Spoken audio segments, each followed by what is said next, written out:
Well, here we are, a couple months into this now. All this Iran war that was supposed to be over in 2 to 4 weeks.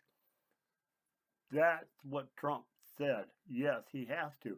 You've got to remember the first casualty of any war is the truth because propaganda takes over. Propaganda is a necessity. You've got to have it. You can't just tell the world everything you're planning. And Trump is great about that. He never telegraphs his moves. I don't know if he believed it or not. I think he figured it'd be over by now. But there's never a guarantee of anything once you start in a war. That's why they talk about things like the fog of war. But propaganda is necessary. Like when Trump was out there saying their whole navy's gone, they got no missiles anymore, they're unarmed, they're done. Next thing you know, they close the Strait of Hormuz, and they do that using navies that they still have. All their big ships are on the bottom. We all know that. But these little boats, they started out with about 1,000 of them. It's taken a while to clean all them up. They talk about the mines. We still haven't located a mine. There hasn't been a ship damaged by a mine. We don't know what's out there. It's the fog of war again. You never know everything going in. As good as our intel is, we still don't know how bad that new leader is hurt or if that guy's even still alive. There's been a couple statements that came out from other people. No one's seen him, no one's heard him talk. But we don't even know who is in charge. There's some things that people need to know about this blockade. It was predictable. I predicted it on March 30th, 2 weeks before we did it. I said they're going to have to do a blockade. They got the ships over there to do it. And the reason they're doing this blockade, it's not that Trump and Hegseth and Kane got together and dreamed up something new that's never been done before. This is a tactic that is probably about 5,000 years old. That's the oldest ones I'm aware of. It's one of the earliest tactics of war. It's called a siege. This is siege warfare. Now, when they have siege warfare on the water, they call it a blockade. All the way through our Civil War, all the way through our Revolutionary War, there were blockades. At first, the English blockaded us. That's why the French came over and helped in the Revolution, break the British blockades to bring support. Okay, during the Civil War, to cut off supplies to the South coming over from Europe, Lincoln had blockades out there. They said that was the most miserable duty in the war, being stuck out there on those blockade ships. So here we are. We're blockading again. This is siege warfare. Some sieges in the past have lasted for 30 years. Siege warfare is old. It was very common for an army to march somewhere, conduct a siege, and take years.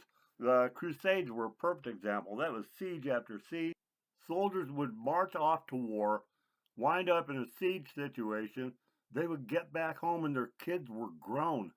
That's how long sieges could last. Siege warfare is a matter of isolating the people, isolating the country, blocking it off so they can't get out and supplies can't get in. You starve them out. That's exactly what we're doing. We're starving them out. It's not going to be perfect. They keep saying, oh, a ship got through. A ship got through. Someone let a ship through. A ship snuck through. Don't worry about that. It's still a blockade. There are always ships that get through. There are always people that sneak out and run away. Nothing is ever perfect. But by and large, this blockade, this siege is working. It's working because they don't have mass transport of the products they need to sell to sustain themselves. Our intel had detected that they were getting military supplies, missile components, things like that from the ships that were still coming in, especially the Chinese ships. We know China was involved. They've been involved from the start. They're still working with Iran. So you had to cut off all the ships because they can't get any more supplies from China. No more war weapons. Now, in the middle of all this, Trump, every time he talks, he isn't just talking to us, the American people who want to know what's going on. He's talking to the whole world every time he talks. He's talking to Iran. China and Russia are watching intently. Everybody is watching this. Every sentence that Trump utters in public is scrutinized by our enemies. He can't just say everything that's going on, everything he plans to do. He's going to give a rosier picture than what it is because you want the enemy to think it's rosier. But he has got them by the nuts with this siege warfare on the water, this blockade. He's got them by the nuts because that is undeniable. It is out there, and they can't conduct their free trade like they wish they could. This siege is not just damaging Iran. Everyone knows that China needs some oil out of there. It's not going to destroy China, but it hurts them. You've got to remember something about Iran. This isn't a war just with Iran, okay? It's just like the Korean War wasn't with Korea. The Vietnam War wasn't just with Vietnam. China was behind both of them. China is behind Iran. And you've got to remember, Iran is a proxy of China, just like North Korea is. It's like China's little pit bulls on the leash that they let out front and they run out and they snarl and bark, take all the heat and cause all the damage. China reels them back in. Iran is a proxy, but you got to remember something about proxies. Gaza, those people, the Hamas, they were a proxy of Iran, correct? We all know they were. The whole world knows it. And remember what they did. It took months. You had to turn Gaza into rubble. They turned that place into one big rocky beach before they could get Hamas to step down. But Hamas had tunnels. They had tunnels. They had caches of weapons underneath hospitals. They had headquarters under schools. They had command centers underneath the city, underneath high-rise apartments. They were tunneled in. Iran was behind these people. Anyone who doesn't think Iran has the same thing in their own country, they've got 950,000 soldiers still either in the IRGC or local affiliates of the IRGC. 950,000 of them. I hear a lot of idiots say, well, hey, let's just bomb them into the Stone Age. Yeah, Trump said that. He never intended to do it. There's about 93 million people in Iran. 80 million of them don't want these nutcases running things. However, there's somewhere around 10 to 15 million that do want these nutcases. And they are working with the nearly 1 million men in the Iranian army. However, the army's not getting paid anymore. And they've had to change a lot of things they're doing. The average Iranian soldier on the ground has to be pretty dismal right now. They've got to have a major morale problem going on because things aren't looking good for them. They don't have a way out. They've got some zealots that just think, oh man, I don't care what it takes. Blow up the world. This is the end of the world. The 12th Imam is coming back. Let there be destruction. A lot of these people want to live. They're not going to be getting paid. We need the ideal thing, and the purpose of this siege is to dishearten the military so much. A lot of them lead a revolution, lead a coup against the current powers. Now, Trump keeps saying we've had a regime change. Everybody knows we haven't. He said we had a regime change, they got another regime, we changed that. No, there hasn't been a regime change. It's still the same regime, they just got the different staff running it. And right now, nobody knows who for sure that is. That's why these talks are so stupid, so ridiculous. That's why Trump sent J.D. Vance over there for most of it instead of wasting Marco Rubio's time.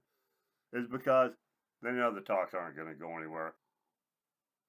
Trump is letting them play that little talk game. Oh, we're going to talk. No, we're not going to talk. We're going to talk, but we're not going to agree to anything. He's letting them play that game because the whole time they are blockaded. They are starting to starve from the inside. There are supplies they need they can't get. And the longer they talk, the longer they can't get them.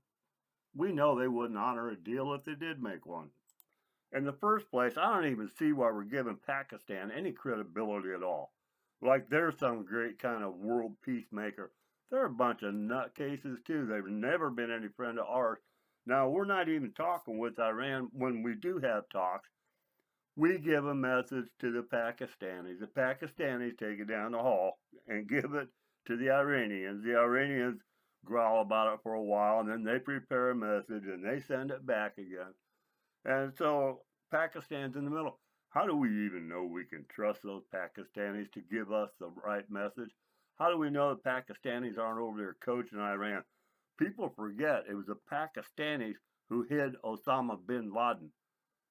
Remember that? Remember where he was killed? They knew he was there. They hid him out. And now all of a sudden they're a friendly peacemaker that we trust? Bullshit.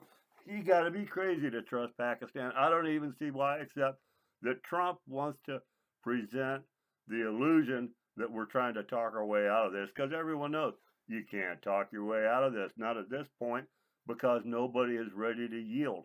The only time talks work is when one side is so beaten down they know they don't dare continue.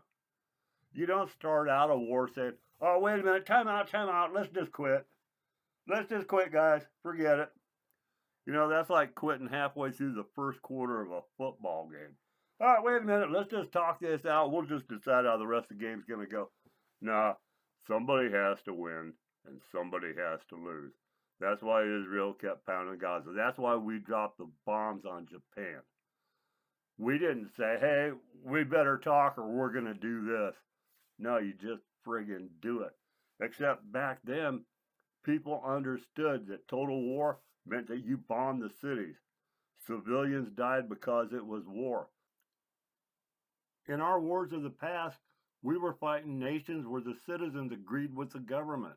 That's not the case this time. Most of these people don't want the government that they've got. We're not at war with the good people of Iran, so it's all got to be conducted differently. Trump doesn't want to bomb all the good people in Iran. He doesn't want to go through there and destroy it because he wants Iran to be free and prosperous. If you destroy their entire infrastructure, they're going to be a charity case. And guess who would wind up rebuilding them? We wouldn't do it under Trump, but Trump's a temporary president, and his time is going fast. We aren't going to have him as a president much longer, so what happens afterwards? Another thing that's different about Trump is he doesn't see the army as people that are just throwaways. Trump cherishes every soldier, and the soldiers know it, and they love him for it. If there's one thing Trump really hates about war, that is American body bags. Every one of them breaks his heart. He wants to preserve our soldiers. That's why we haven't invaded. That's why we didn't take Kharg Island, because we couldn't protect the soldiers that would have had to sit there. So now we've got this problem with the Strait of Hormuz because we've got them out there in their little boats running around, keeping everything shut off, and they've got people along the shoreline somewhere. Trump is getting ready for more action, and I think that action is going to be to take out everything along the shorelines over there. We've got those A-10 Warthogs over there. They are perfect for taking out the little boats. They are perfect for going in low and fast and dropping bombs in places where people are hiding, like they're doing along the coast. I don't know what weapons they're going to do. They're settling all that. These guys, they live and breathe it every day. They know what they've got. But Trump is dead serious about getting the Strait of Hormuz open. That's going to be a huge psychological blow for the IRGC and whoever is running things. I think there's different people running different aspects of it from the looks of things because they've got a power struggle going on. But Trump doesn't want body bags. He wants the straits open. Any military action he's going to do now is probably going to be along that coastline over there. And it's going to be glorious. I tell you, we have got some crazy armaments. We've seen that. We've got a lot of firepower over there. We're going to do some kind of major blitz to take out everybody along that shoreline, all of the precise military locations with as little loss of civilian life over there as possible and without American body bags. But you've got to remember, every time Trump talks, don't listen to what he says verbatim because he isn't talking to you. Call it a four-ring circus. There is us that he has to talk to. There is China that is hearing it. There is Iran. There is Russia. And then there's the message that goes out for the rest of the world. Trump has to try to negotiate that and finagle his way through so that the right message is getting to everybody. How in the hell do you do that? There's no perfect way to do it. So there's going to be a lot of mistakes. And God knows Trump has made a lot of mistakes, but we're headed in the right direction. There is no war that is perfectly executed. There never has been. If people would study our wars, if they would study any kind of history, they would know that wars are never easy no matter how powerful you are. At the beginning of our Civil War, there was no way the South could win. But one of the things that people always hoped for in the beginning, one of the things that the South hoped for, was that the North would lose their will to fight. They were hoping the people of the North would get tired of seeing their sons go off to this strange land down in the South fighting just for a bunch of slaves. They wanted the people to become disheartened. So they continue the fighting. They didn't say, hey, let's sit down and talk, man. We got to stop this. Somebody's going to get hurt. You don't do that in a friggin' war. The idea of having any kind of peace negotiations right now is just flat stupid. It's just stupid. The only way it could possibly work was if we had somebody we could trust that we could talk to inside Iran. Trump, Rubio, the Pentagon, they all know there's nobody like that. So the only reason Trump is even having any talks with these Pakistanis that we know we can't trust, he's stalling for time to let the siege work. This is exactly why all the Democrats, all the Europeans who hate us, like that idiot that's running Germany, all of these people are saying, oh, it's a failure. They got to quit. They're trying to make it look like the siege isn't working, like the blockade isn't working. They're making it look like there's no plan.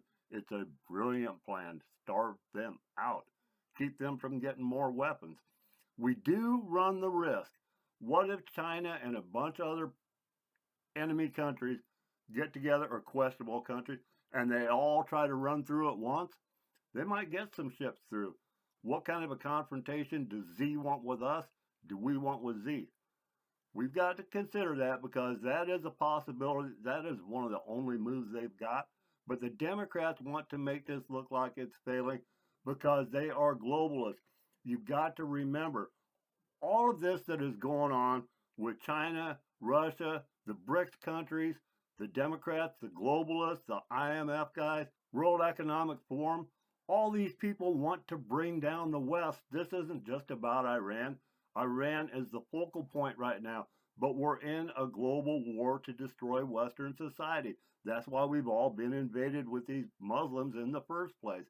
That's why we've got all this fraud stuff going on, is because they've been planning and working their plan for a long time to bring down Western civilization. You have to bring down America to do that.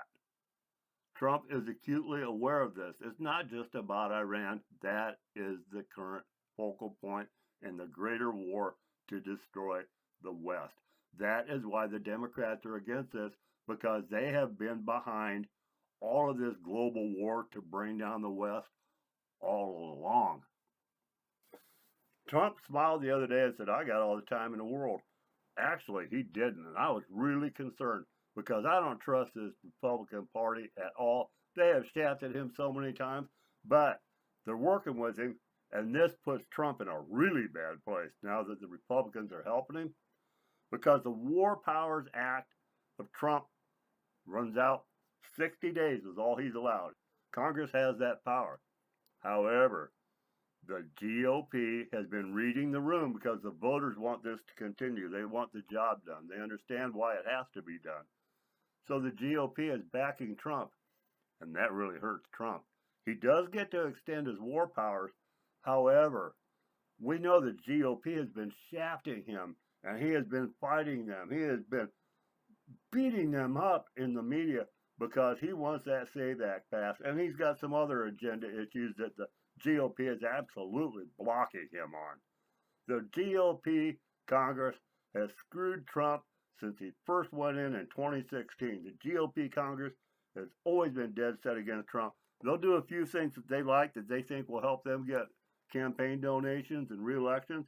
They'll do a couple things they can grandstand on, but now they're doing the right thing. However, now Trump owes them, because he knows damn well if he pisses them off, they can withdraw that power, and Trump cannot execute this war anymore.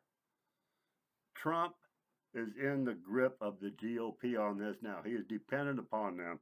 And since he is, he can't beat up on them about that SAVE Act. So what does this siege mean for the SAVE Act? Trump has to make deals. It's the art of the deal. Politics is negotiations. It's in the back room. Trump needs time for the blockade to work. He's out of time. He needs the Republicans to increase his time.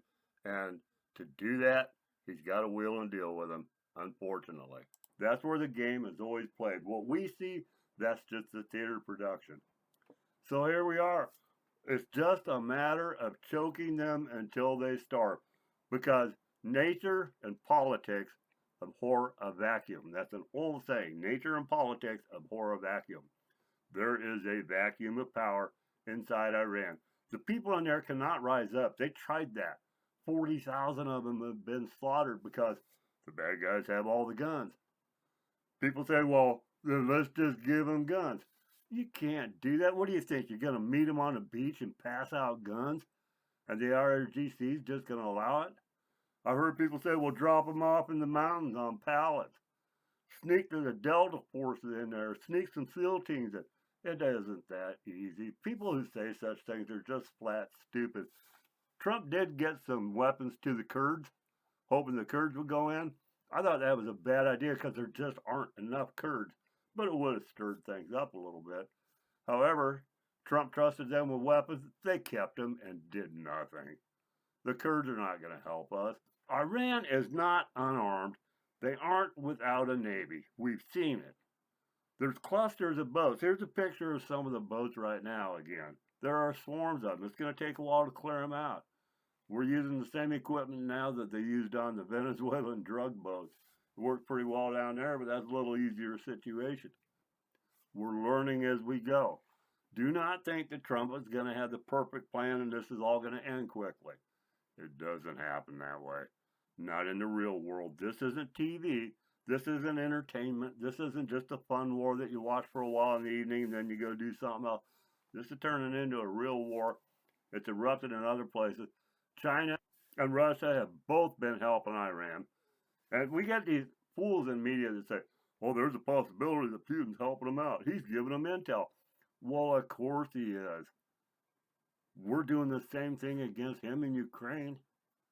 China's helping both. North Korea is too.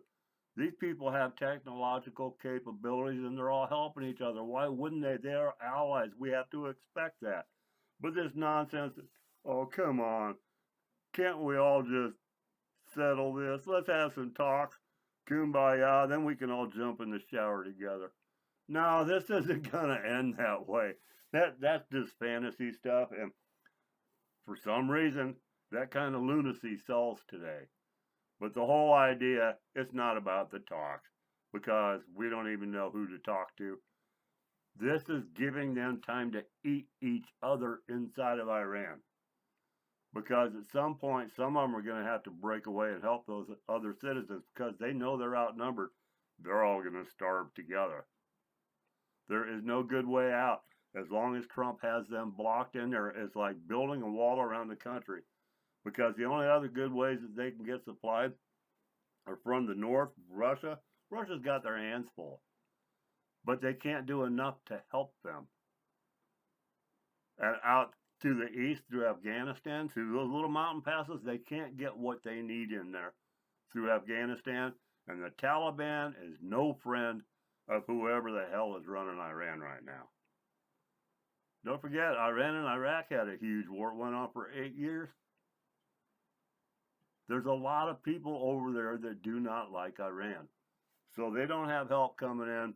As long as we keep the ships over there in the blockade, the naval siege, as long as we keep them sewed into their corner, they're going to have to fold. Yes, there's going to be some ships sneak out. It's not a big deal. It's not a big failure. Oh no, a tanker got through. Woe is me, the war is over. Now, it's going to happen. Expect them to get through. It just happens once in a while. It's still not a perfect world. We're not going to have a perfect war. But right now, this 5,000-year-old tactic that Trump is employing, it's not some new invention like they're trying to make it look like. But it's working, and it's going to work. We can't quit.